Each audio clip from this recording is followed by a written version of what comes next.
Halo semuanya, selamat datang kembali di channel gua. Hari ini gua akan membahas salah satu produk, yaitu produk Apple.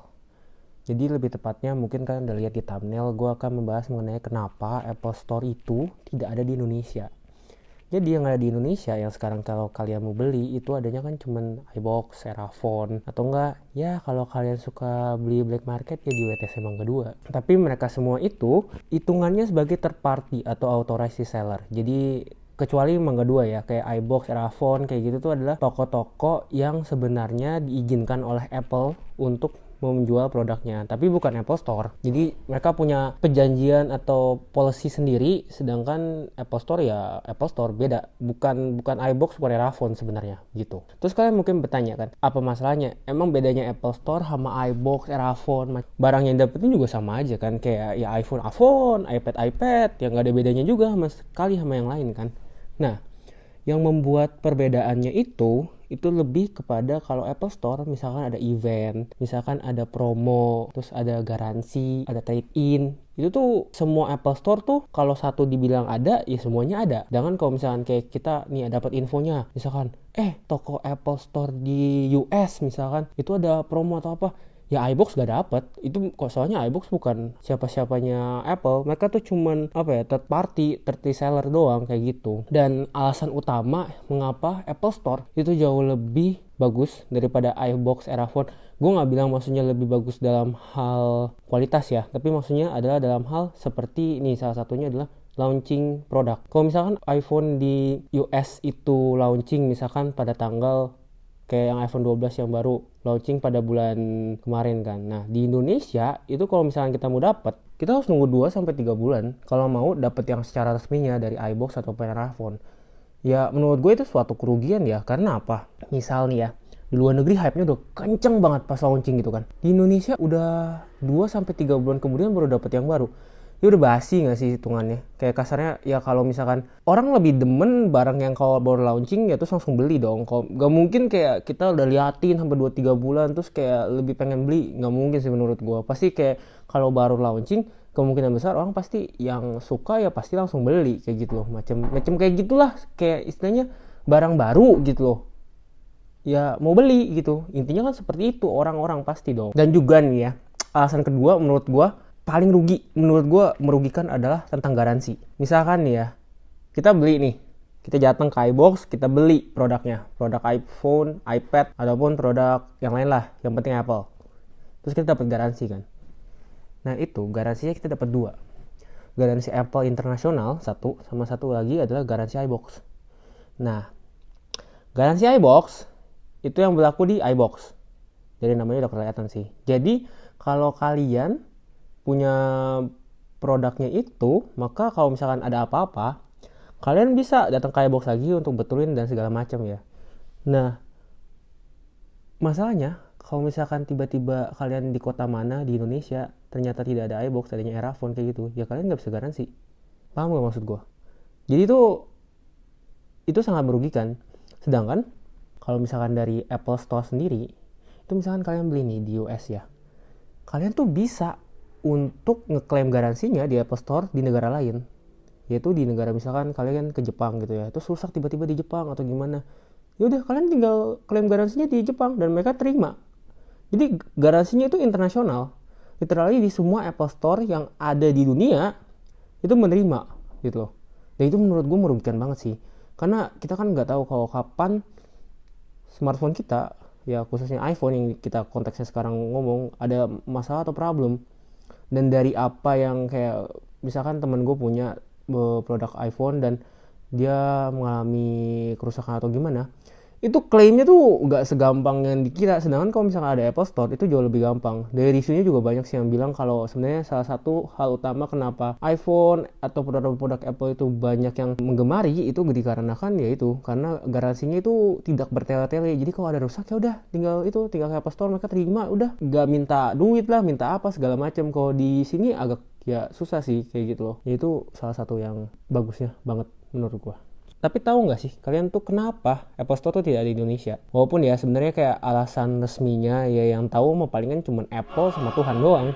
Ya siapa sih yang tahu kecuali mereka berdua gitu kan? Karena mereka kan nggak ada secara resmi mengeluarkan persyaratan bagi negara-negara yang ingin ada Apple Store-nya di negara-negara mereka itu. Nah, tapi kan kalau misalkan kita lihat nih dari Apple Store yang sudah didirikan di negara-negara yang ada di dunia, kita bisa kira-kira lah apa aja sih gitu loh alasan-alasan yang Apple itu membuat Apple Store-nya di negara tersebut. Menurut gua Apple tuh punya alasan yang sangat kuat sih untuk tidak membuat Apple Store-nya di Indonesia. Kuat banget menurut gue. Karena secara dari sisi profit juga ya meragukan sih menurut gue kalau di Indonesia ya. Bayangkan saja ya kalau misalkan menurut data yang ada ya. Dari statcounter.com, pengguna smartphone di Indonesia yang khusus iOS itu mencapai hanya 7,94%.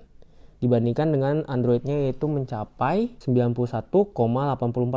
Itu ya bisa dibilang signifikan lah bedanya. Jadi kayak lebih banyak majority orang di Indonesia yang memakai Android gitu loh. Dan kalau dari data statistik ini aja sendiri, itu meragukan untuk Apple bilang, wah profitable gitu loh di Indonesia untuk membuat Apple Store-nya. Terus alasan kedua gue ya, menurut gue tuh ya kalian pada juga bisa sih pasti menyambungkannya, itu ya daya beli masyarakat. Sebenarnya tuh kalau misalkan Apple Store dibuat di Indonesia, gue jamin rame sih sebenarnya.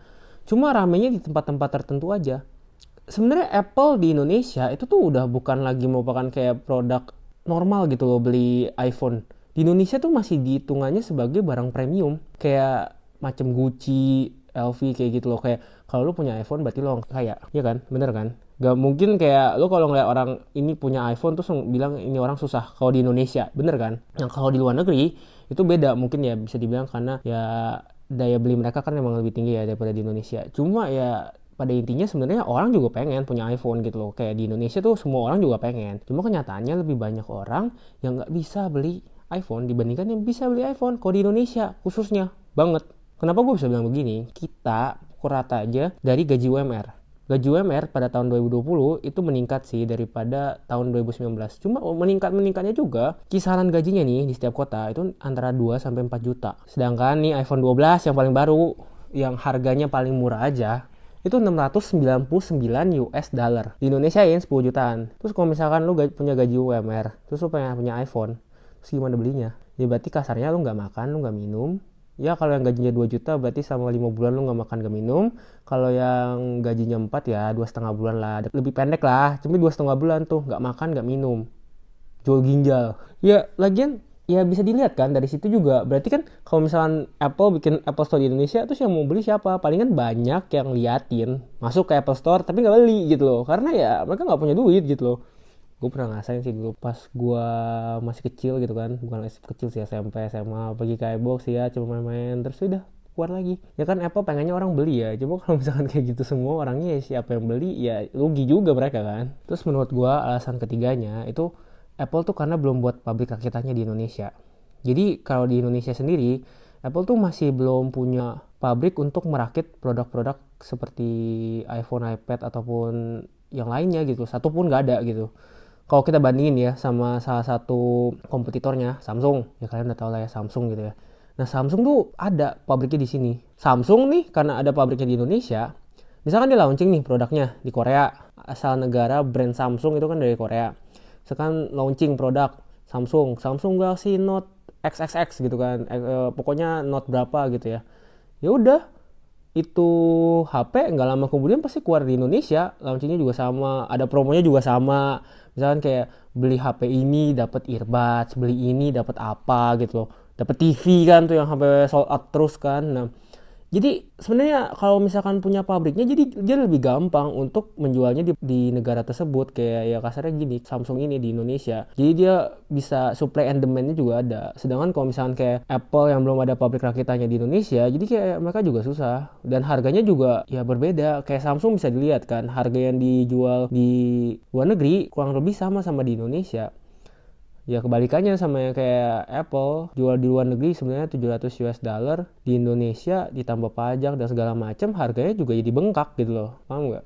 Tapi walaupun sebenarnya semua smartphone di Indonesia itu sebenarnya tuh udah punya peraturan regulasi yang diberikan oleh pemerintah. Jadi pemerintah kita di Indonesia ini sebenarnya lumayan pintar sih sekarang menurut gue. Dan gue nggak tahu sih banyak orang tahu apa enggak. Cuma semua smartphone yang ada di Indonesia itu wajib untuk memiliki tingkat kandungan dalam negeri, singkatnya TKDN, sebanyak 40%. Nah, udah dikasih peraturan kayak gitu, Apple tuh malah apa ya kasarnya mengakali gitu loh. Jadi dia ngakalin gimana caranya gua bisa jual produk gua di Indonesia tanpa harus memaksa perusahaan mereka membuat pabriknya di Indonesia, dengan cara mereka membuat tempat pusat pengembangan softwarenya di Indonesia gitu. Pinter ya.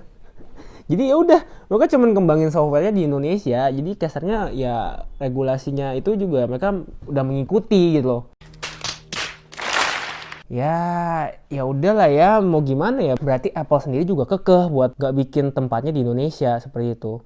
Peraturan ini juga yang menyebabkan kenapa kayak salah satu brand yang sebenarnya lumayan hype ya dulu, namanya OnePlus, itu tuh gak penjual produknya secara resmi di Indonesia. Salah satu karena syarat pemerintah itu gitu. Nah, alasan keempatnya ya, menurut gue kita bisa relasikan, tapi mungkin nggak semua orang setuju sama gue. Tapi menurut gue ini salah satu hal yang paling mungkin, yaitu regulasi dan politik yang ada di Indonesia. Regulasi di Indonesia, ya kita bisa tahu lah, regulasi di Indonesia itu bukan regulasi yang paling baik lah dibandingkan negara lain. Masih banyak negara-negara lain yang regulasi dan politiknya jauh lebih jelas daripada Indonesia. Jadi kayak menurut gue wajar aja sih kenapa Apple sebagai perusahaan yang besar itu dia nggak mau untuk membuat perusahaan Apple-nya di Indonesia gitu loh. Pastinya perusahaan rakyatnya di Indonesia, karena ya pasti banyak gitu loh yang harus mereka kerjakan untuk resmi sampai di Indonesia gitu. Dan ya kalau jadi Apple juga kan lebih gampang gak sih, kayak dia jual produknya ke third party di Indonesia semacam iBox, Erafone kayak gitu. Terus ya mereka kan toko-toko yang sudah tahu kan, paham di mana aja orang yang beli iPhone, mereka udah tahu kan karakteristik orang-orang Indonesia. Jadi ya mereka lebih baik menjual ke toko-toko tersebut, dan toko tersebut yang menjual lagi. Dan mungkin kalau dia sekarang sih ya profitable kali ya, makanya Apple juga enggan untuk mengganggu hal tersebut. Tapi menurut gua pemerintah tuh sebenarnya udah positif sih untuk mencoba gimana sih caranya biar Apple tuh membuat tokonya resmi di Indonesia, kayak pajaknya dinaikin lah, biar kan ya kalau pajak dinaikin otomatis buat cara memurahinnya gimana ya, mereka harus membuat pabriknya dong di Indonesia kan. Itu salah satu caranya. Kedua ya harganya dimurahin, tapi kan nggak mungkin ya Apple. Ya udah sih positif banget menurut gua hal itu yang dilakukan pemerintah. Tapi kenyataannya adalah ya masih susah gitu loh. Kayak daya beli masyarakat sih menurut gue yang sangat-sangat krusial di Indonesia untuk beli iPhone. Udah gitu sebenarnya kalau misalkan kita lihat nih pemetaannya ya, di mana aja orang pada beli iPhone, itu tuh kelihatan yang beli tuh hanya di kota-kota gede. Contohnya ya, seperti Jakarta, Bali. Sedangkan tuh kota-kota kecil itu tuh masih pakai Android banyak kan. Dan kita tahu lah ya, ekonomi di Indonesia tuh tidak rata gitu. Banyak kan terfokus di Pulau Jawa, sedangkan di pulau-pulau lain tuh ya agak kurang gitu kan. Sebenarnya kalau kita misalkan mau lirik nih negara tetangga Singapura, kan dia udah punya tuh Apple Store-nya di negaranya juga kan. Kita tuh bisa ngira-ngira lah, kok bisa sih dia punya, kita enggak gitu kan. Kita bisa tahu lah kenapa minimum persyaratan yang dikasih oleh Apple tuh apa aja gitu.